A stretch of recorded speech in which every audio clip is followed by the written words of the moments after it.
Halo,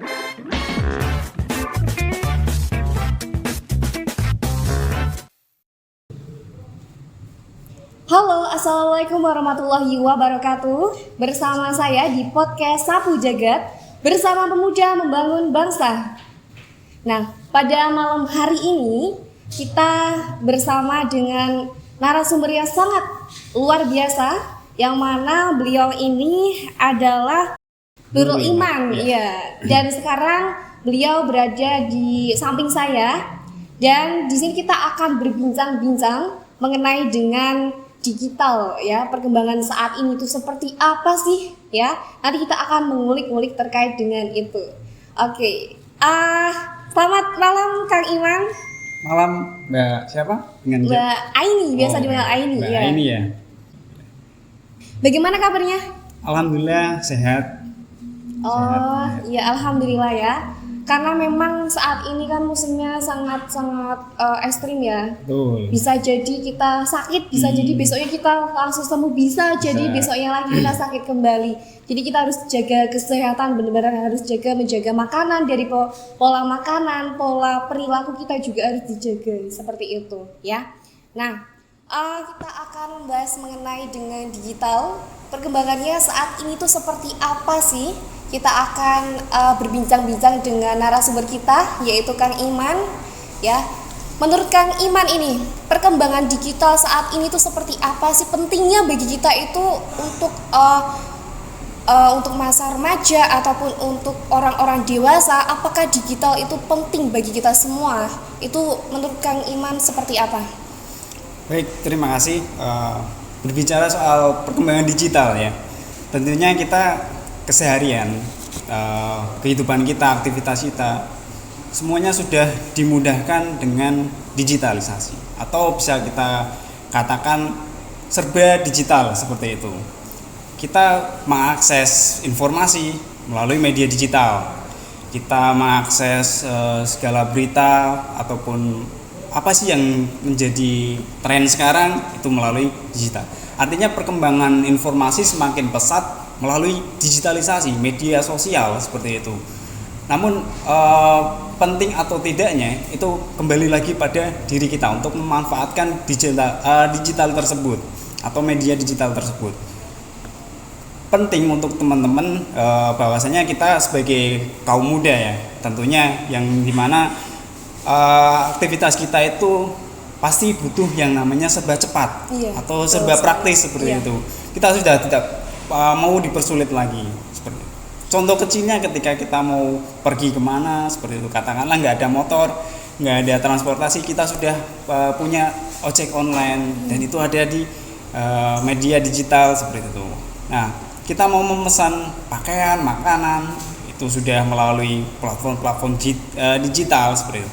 Itu mempermudah kita. Nah, penting sekali untuk teman-teman anak-anak muda, kaum muda untuk memanfaatkan digital, dan juga tidak boleh ketinggalan terkait perkembangan digital sekarang ini seperti itu. Karena kalau kita tertinggal, kita akan tergerus oleh zaman seperti itu. Mungkin perkembangannya seperti itu. Artinya semakin pesat perkembangannya, semakin canggih digital yang terus berkembang seperti itu, Mbak ini.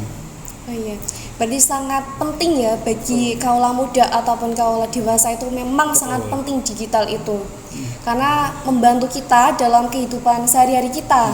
Bahkan sampai ketika kita mau makan pun kita bisa memesannya lewat online ya, dan itu dapat diakses melalui digital. Wah, sangat luar biasa sekali untuk perkembangan teknologi saat ini, gitu ya. Nah, lalu penggunaan algoritma dalam pengawasan digital saat ini seperti apa sih menurut Kang Iman sendiri? Jadi kalau kita berbicara soal algoritma ataupun pengawasan digital itu katakanlah bahwasanya yang menjadi tren dalam media-media digital itu akan mempengaruhi apa yang seringkali dibicarakan oleh anak-anak muda, baik anak-anak muda ataupun orang-orang dewasa ataupun anak-anak, bahkan anak-anak kecil. Jadi media digital ataupun teknologi digital kita sudah menggunakan namanya artificial intelligence seperti itu, di mana algoritma yang kemudian mengikuti arus beranda di media sosial itu bisa menebak atau bisa membaca apa yang menjadi minatan anak-anak muda sekarang, kemudian apa yang menjadi tren sekarang, hanya dengan melalui percakapan-percakapan ataupun melihat dari mungkin profil-profil seperti profil pribadi di Facebook, di Instagram, ini karakteristiknya sukanya apa, minatnya apa. Nah kemudian algoritma yang muncul itu akan mempengaruhi apa yang menjadi keminatan anak muda sekarang seperti itu. Namun juga ada nilai minusnya. Tentunya ini masuk dalam pengawasan digital seperti itu. Terkait dengan algoritma yang tadi bisa membaca kesukaan-kesukaan anak muda sekarang, kemudian apa yang menjadi trennya anak muda sekarang, baik di musik dan itu. Artinya digital itu sudah bisa membaca data pribadi seseorang ataupun privasi seseorang melalui email, nomor handphone ataupun profil-profil di Facebook dan di Instagram seperti itu. Dan tentunya kalau kita nggak berhati-hati dalam menggunakan data pribadi kita di dalam media digital atau platform-platform digital yang mungkin banyak yang berkeliaran, media-media digitalnya atau situs-situs yang tidak bertanggung jawab, itu bisa dimanfaatkan oleh orang-orang yang tidak bertanggung jawab seperti itu.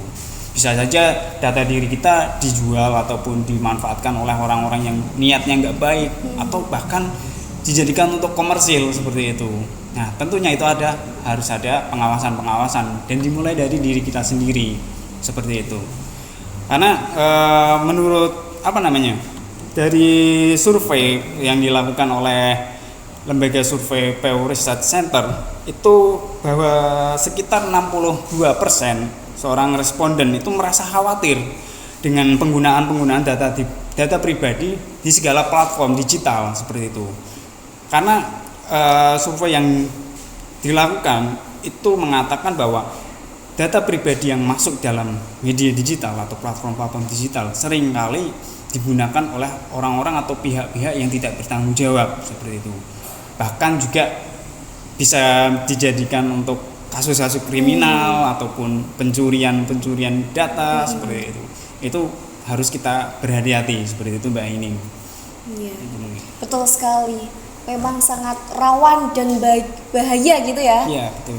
Karena memang ketika kita ingin membuka suatu aplikasi, bahkan WA, Instagram, Facebook ataupun apa, biasanya itu kan menggunakan username dan juga sandi. Nah, apabila kita salah dalam mengeklik salah satu linknya dan kita memasukkan username kita ke dalam link tersebut, bisa jadi data kita nantinya akan disalahgunakan oleh pihak yang membuat link tersebut.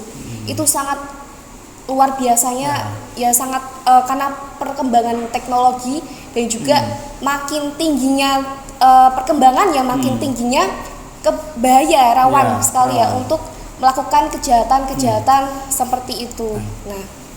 Nah, menurut Kang Iman sendiri untuk melakukan perlindungan supaya data-data aman, itu ada nggak sih tips zakat secara umum ya terkait dengan gimana sih cara melindungi supaya data-data kita tuh aman?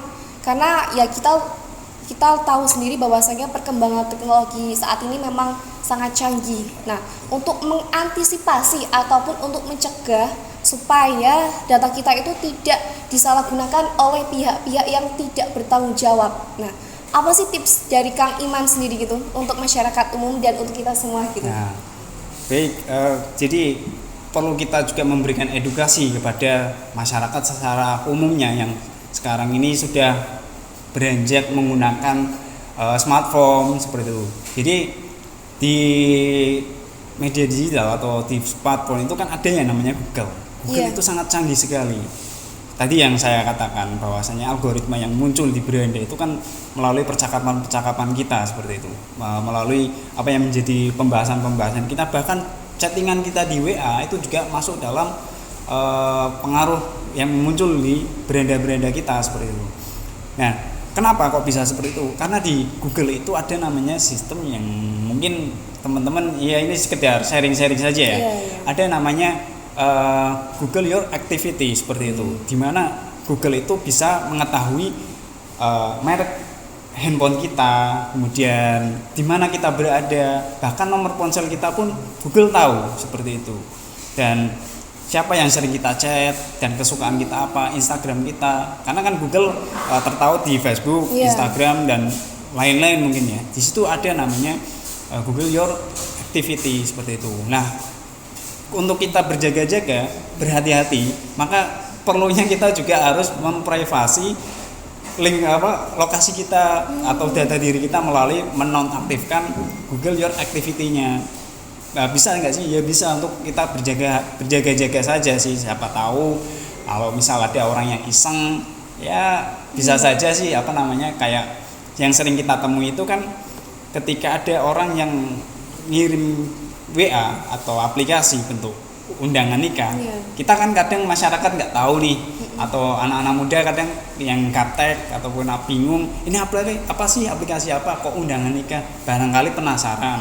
Kemudian kok sudah diklik masuk, nah disitulah data diri kita bisa disadap ataupun bisa diretas oleh pihak-pihak yang tidak bertanggung jawab itu. Nah itu dimanfaatkan oleh orang-orang yang tidak bertanggung jawab, digunakan untuk kejahatan atau untuk penipuan, bisa saja seperti itu. Nah Google sangat penting untuk melacak keberadaan kita, menyimak percakapan kita. Maka kita juga harus berhati-hati untuk senantiasa apa yang sekiranya kita pikir ini privacy, nggak boleh diketahui banyak orang. Artinya kita juga harus berhati-hati dalam menggunakan Google tersebut.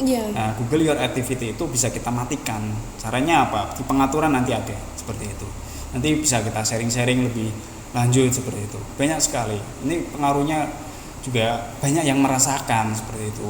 Ada yang mungkin penipuan melalui chat WA, padahal misal saya ngechat siapa gitu, minta tolong atau minta pinjaman uang, padahal saya sendiri nggak melakukannya, ternyata ada yang meretas WA saya. Nah melalui hal-hal tersebut seperti itu, wah yakin itu sangat berbahaya bagi kita. Artinya kita perlu juga menyampaikan ini kepada masyarakat secara umum melalui edukasi, melalui pendidikan seperti itu ini. Ya, memang ya penting kita dalam menjaga data-data pribadi kita, karena kalau kita salah memasukkan, nah data kita akan digunakan oleh orang-orang yang kurang bertanggung jawab. Salah satunya bisa jadi diperjualbelikan kepada pihak negara luar ya, biasanya seperti itu ya. Bisa saja seperti itu. Nah, karena memang kita sebagai masyarakat ya, yang mana kita itu harus pandai-pandai dalam menyimpan data ataupun menggunakan aplikasi ataupun menggunakan handphone kita, karena di dalam handphone kita itu semua ada aplikasi yang kita gunakan setiap hari-harinya gitu. Karena ya mau nggak mau ya kita juga harus bisa merawat data kita sendiri seperti itu.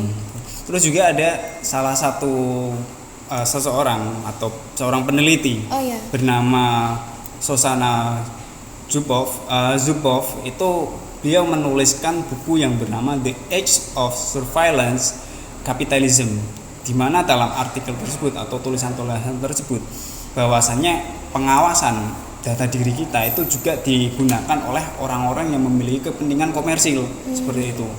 Katakanlah misal data diri kita sudah terbaca di platform digital, katakanlah Facebook seperti itu. Kesukaan kita kan terbaca semua di Facebook. Kesukaan kita apa? Misal kesukaan kita adalah makan seblak misal, atau shopping atau musik romantis seperti itu. Nah, data-data itu kemudian bisa saja dijual untuk perusahaan-perusahaan teknologi yang berorientasi pada komersil, kemudian dijual ini loh sasaran pasar kamu. Misal dia perusahaan teknologi mengiklankan sasarannya adalah orang-orang yang suka bershopping. Nah, nanti ini data diri yang tadi minatnya adalah shopping itu menjadi sasaran seperti itu. Nah, selain jadi kemanfaatan untuk perusahaan-perusahaan teknologi yang berorientasi kepada komersil, itu juga bisa dijadikan sasaran-sasaran untuk kejahatan seperti itu. Katakanlah kita suka berada di lokasi-lokasi yang sifatnya mungkin kita suka yang asri-asri seperti itu. Wah, ini katakanlah Mbak ini sukanya healing-healing di tempat yang asri-asri seperti itu. Ada orang yang berniat jahat, punya data pribadi Mbak ini, kemudian mencoba untuk melacaknya. Wah, ini lokasinya di mana seperti itu. Bisa saja kemudian diakses dan hal-hal yang tidak diinginkan bisa saja seperti itu. Karena apa?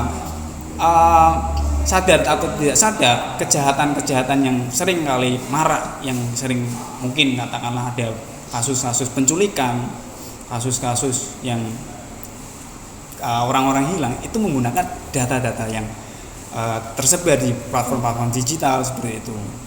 Nah, ini nanti ada kaitannya dengan pemerintah harus mempertegas lagi dalam undang-undang ITE. Di dalam undang-undang ITE itu kan ada upaya untuk kemudian memberikan perlindungan tentang hak dan hak perlindungan data pribadi seseorang seperti itu. Itu perlu dipertegas lagi dan juga perlu ditindakan lagi seperti itu.